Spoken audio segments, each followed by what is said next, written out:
السلام علیکم ورحمۃ اللہ وبرکاتہ۔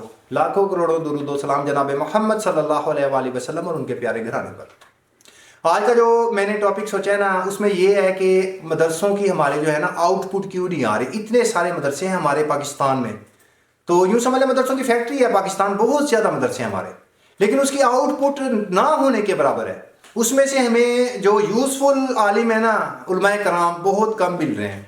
تو اس کی سب سے بڑی وجہ مجھے یہی سمجھ میں آئی ہے کہ ہماری سب سے پہلے تو ایلیٹ کلاس ہے نا، کہ جس کے پاس ریسورسز بھی ہوتے ہیں اور سارا کچھ ہوتا ہے، وہ ایلیٹ کلاس کی تو کنٹریبیوشن نہ ہونے کے برابر ہے۔ یوں سمجھ لیں 1% ہوگی ان کی کنٹریبیوشن، اس میں وہ ایلیٹ کلاس ہے تو بچہ 1% آتا ہے۔ باقی بچے ہیں مڈل کلاس یا لوئر مڈل کلاس یا لوئر کلاس۔ لوئر کلاس ویسے بھی روٹی روزی کی پریشانی میں اتنے وہ ہوتے ہیں کہ ان کے پاس ایوریج مائنڈڈ بچے ہوتے ہیں، ان میں سے بہت کم ہی کوئی ایسا بریلینٹ مائنڈ بچہ نکلتا ہے۔ باقی آتے ہیں مڈل کلاس اور لوئر مڈل کلاس۔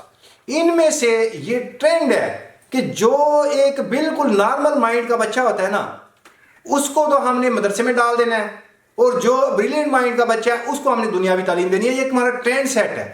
ہم اپنی طرف سے دین کی بڑی خدمت کر رہے ہوتے ہیں، وہ والدین کا احسان ہوتا ہے، وہ ہم بڑا احسان کر رہے ہیں دین کے اوپر، بچے کو مدرسے میں ہم نے ڈال دیا ہے، لیکن یہ نہیں دیکھ رہے کہ جو بچہ ان کو کسی اور کام کا نہیں لگ رہا تھا وہ اس کو مدرسے میں ڈال دیتے ہیں۔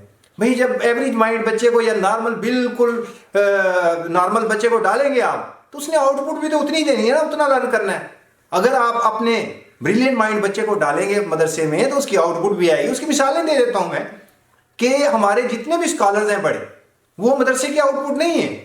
مدرسے کی آؤٹ پٹ سمیت ٹوٹل 5% سے بھی کم ملے گی جو بہترین اسکالرز میں کنورٹ ہوئی ہے۔ باقی تمام تقریباً اسکالرز جو ہیں وہ مدرسے کی آؤٹ پٹ ہیں ہی نہیں۔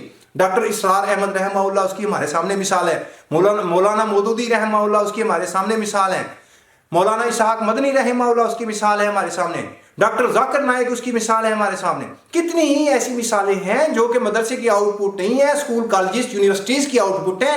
اس کے بعد انہوں نے دین کی تعلیم حاصل کی اور دین کے لیے وقف ہوئے، اور انہوں نے بہترین طور پر دین کے لیے سرو کیا، اور جن کو اپریشیٹ بھی کیا جا سکتا ہے۔ باقی مدرسے سے ہم دیکھ لیں کہ مدرسے سے ہمیں کیا آؤٹ پٹ ملتی ہے۔ مدرسے میں ایک تو میں نے فیکٹر بتا دیا یہ کہ جو ہمارا بالکل نارمل مائنڈ کا بچہ ہوتا ہے، ہم اسی کو کہتے ہیں کہ اس کو ہم نے مدرسے میں بھیجنا ہے۔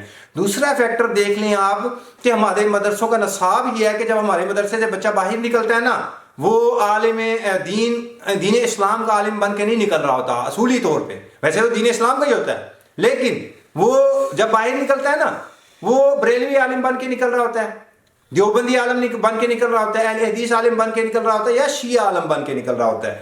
ویسے سب دین اسلام میں آتے ہیں، لیکن ان کو 4 سال 4.5 سال پڑھایا ہی صرف ان کے مکتبہ فکر کے متعلق جاتا ہے۔